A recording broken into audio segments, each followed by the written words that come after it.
Russian Language Day. The event is part of the UN efforts to promote linguistic and cultural diversity and to ensure that all of its 6 languages, official languages, Arabic, Chinese, English, French, Russian and Spanish, enjoy equal status. In the former Soviet Union, 90% of the country's population spoke Russian. It was the language of inter-ethnic communications in Soviet Republic. Things changed abruptly in the early 90s.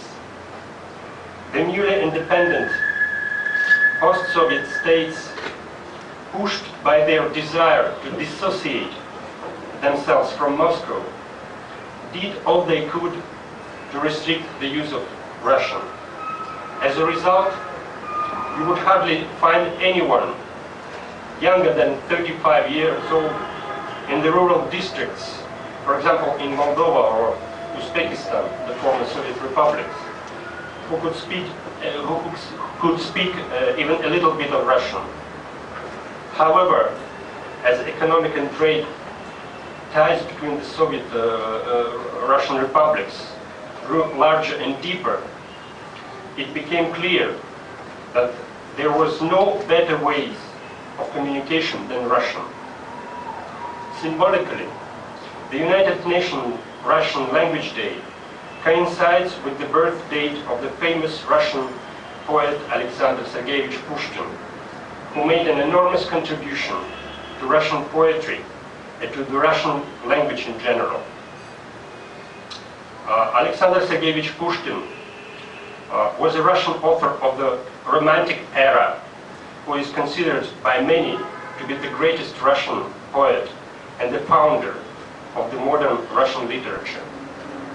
Pushkin pioneered the use of vernacular speech in his poems and plays, creating a style of storytelling, mixing drama, romance, and satire associated with Russian literature ever since, and greatly influenced later Russian writers. He also wrote historical fiction. His The Captain Daughter provides insight into Russia during the reign of Catherine the Great. As an example, I would like to read a poem by Pushkin. It's my favorite poem. Its name is Anchar. Anchar is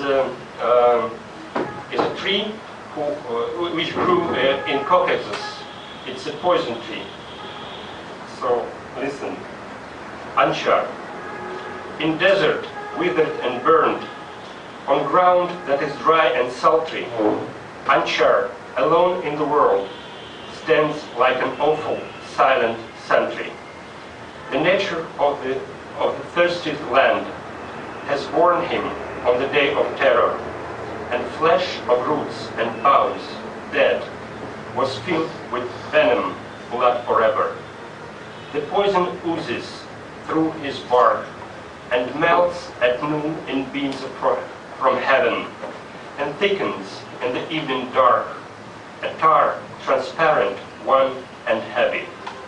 And birds don't visit him at all, not any tiger from his wishes, and only sometimes comes a whirl to fly away, but as pernicious. And if by chance a cloud sprays his leaves in wandering alone, from all his twigs the poisoned rains pour into scorching sand and stone. But once a man had sent a man to desert, to the poisoned demon. The slave obediently ran, and by the morn he brought the venom. He brought the resin of the death, a twig with faded leaves by morning, and heavy sweat on his pale face, in icy rivulets was roaring. He came and lay, and fell in fit, in shadow of the tent in fluster.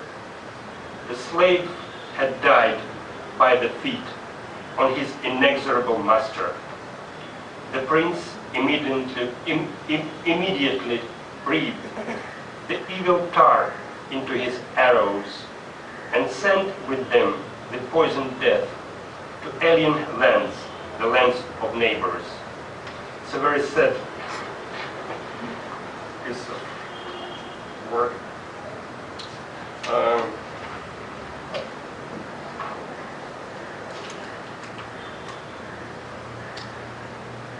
The Russian language and Russian literature are inseparably linked with the history of the development of Russia and to the Russian national character. It was composed in a spirit of profound patriotism and a desire to immortalize heroic deeds. The earliest surviving specimens of Russian literature date back to the 11th centuries. These centuries saw the creation of such work masterpieces as The Lay of Igor's Host, The Lay of the Ruin of the Russian Land, and the tale of the Batu's capture of Razan, which all deal with the Mongol invasion to Russia. The works about the famous battle of Kulikovo Field, an important milestone in Russia's struggle for independence. The fascinating account of Afanasy Nikitin's voyage beyond the three seas, and many others. All Russian literature is the source of the civic spirit and ideological content found in Russian literature of the contemporary period. It passes on to the Russian literature of the modern and most contemporary period, its noble ideas, vast experience, and rich, flexible language and imaginary. With pleasure I notice that in India people from different walks of life have shown great interest in learning Russian language for very different purposes of their own. Learning a foreign language opens the gateway of mutual understanding. Russia and India cherish time-tested understanding of mutual beneficial friendship. Your dedication to master the language, the Russian language, will surely contribute to strengthen the bond of Indo-Russian friendship. Through language, you will know more about Russia and its people and its history. History has shown that we have many things in common, including in vocabulary and in grammar. So enjoy learning Russian, strengthen in the Russian friendship.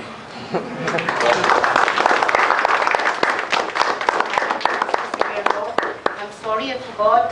The students have prepared a small,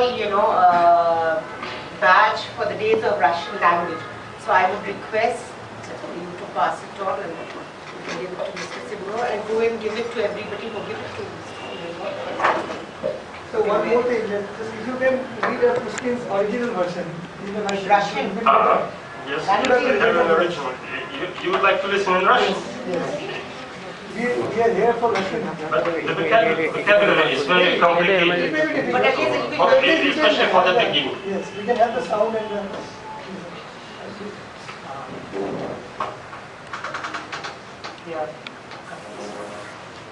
Анчар. В пустыне чахлой и скупой, на почве зноем раскаленной, Анчар, как грозный часовой, стоит один во всей вселенной. Природа жаждущих степей его в день гнева породила, и зелень мертвую ветвей и корни ядом напоила. Яд каплет сквозь его кору, к полудню растопясь от зною, и застывает в вечеру густой прозрачную смолою. К нему и птица не летит, и тигр не идет, лишь вихрь черный на древо смерти набежит и мчится прочь уж тлетворный.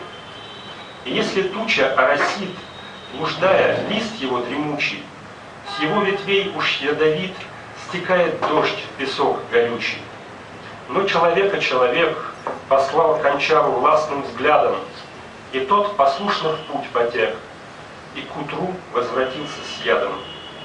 Принес он смертную смолу, да ветвь с увядшими листами, и пот по бледному челу струился хладными ручьями. Принес и ослабел, и лег под сводом шалаша на лыке, и умер бедный раб у ног непобедимого владыки. И князь тем ядом напитал свои послушливые стрелы, и с ними гибель разослал к соседям чуждые пределы.